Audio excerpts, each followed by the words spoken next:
Hola a todos, mi nombre es Marta y tengo algo importante que deciros. Mi nombre es Gorka. Mi nombre es Marga. Hola, soy Pili y tengo algo importante que deciros. Hoy es el Día de las Personas y queremos celebrarlo con vosotros. Por eso, desde este momento y en todas nuestras tiendas, queda abierta la megafonía. Anímate y danos tu consejo. Porque entre todos podemos hacer que el Día de las Personas seamos más personas.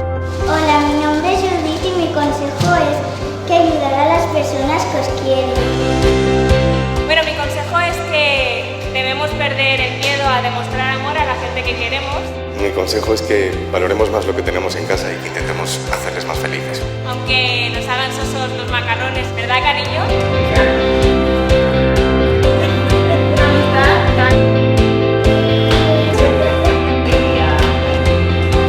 Ayuda a los tuyos en cualquier movida. Siempre tienes que salir. Mamá, soy Mercedes, tu Rati. Aunque no te lo diga muchas veces, te quiero.